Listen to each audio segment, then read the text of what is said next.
I'm Allendale's chief meteorologist Ryan Martin with a look at your midday weather update. Not a lot to report here today. The winds are still a factor and will be as we go through Friday, maybe even into early Saturday across parts of the Corn Belt. But in general, it really appears to me that as this low lifted off to the north and east, there was a lot of dry air that wrapped in, so the bark was worse than the bite. Now, the winds are spectacular, don't get me wrong, and they are going to be drawing in some cooler air. I'm watching a weak front that basically runs North Dakota back down into southern Montana, Wyoming, looking at a lot of clouds. However, I don't think there's much here to work with. I'm not concerned about a big, serious rainmaker at this point. What I am concerned about, though, in terms of a rainmaker is a system for early next week.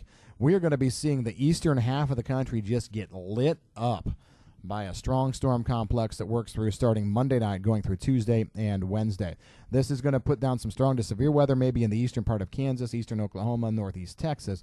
But what we really see is a multifaceted low. We have lows that are going to be spaced from basically the Canadian prairies down through the eastern plains and all the way down into the southern plains, and then they're just going to march east with southern lows spinning up and kind of working through.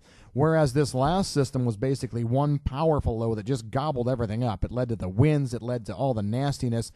It was in and of itself just one low that ended up chewing through, and that's what allowed the system to die, at least in terms of moisture. If what I'm seeing is correct for early next week, we're not going to see one low just take over. What we're going to see is just a monumental, powerful low-pressure complex that's got an absolutely unstoppable moisture flow off the Gulf. And that's going to lead to a lot of rains. I like right now from Monday night through Wednesday, I like rains of at least 3/4 of an inch to 2 inches plus. And I'm going to put that over about 90% of the Corn Belt. We may not see it as much up in north and western parts of Minnesota, but the rest of the Corn Belt's going to see it. I think the rains can be heavy at times. There is a concern maybe for some strong to severe weather, especially back to Missouri Valley, Arkansas, and into the central and eastern plains. But I don't think that severe weather threat is as strong over the rest of the country.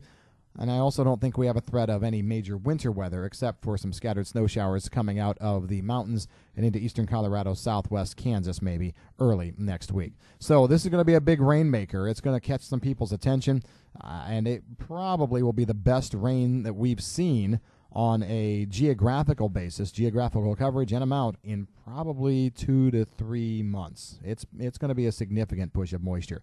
Behind it, we cool down and dry out a little bit. Watching another system for the 21st, 22nd, 23rd time frame. Models are vacillating on this, saying, yes, it's going to be a big one, then backing off. They're in the back-off stage right now.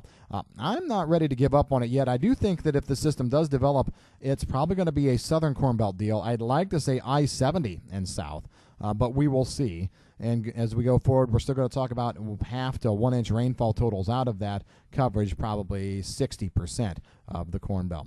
International weather not showing any signs of major change, especially down in South America. You know what? Things look fantastic there. Yeah, we've got scattered showers around. That's what you want as you're trying to grow beans in that part of the world. Not looking at any heat coming at all. That'll be the key here as we go through the next month or two. Do we see any above normal or well above normal temperatures? Right now, actually, we're kind of flirting around with normal and looking pretty good over most of South America. That's the way things are stacking up here today. If you've got any questions on the weather, give us a call at Allendale. I'm Chief Meteorologist Ryan Martin.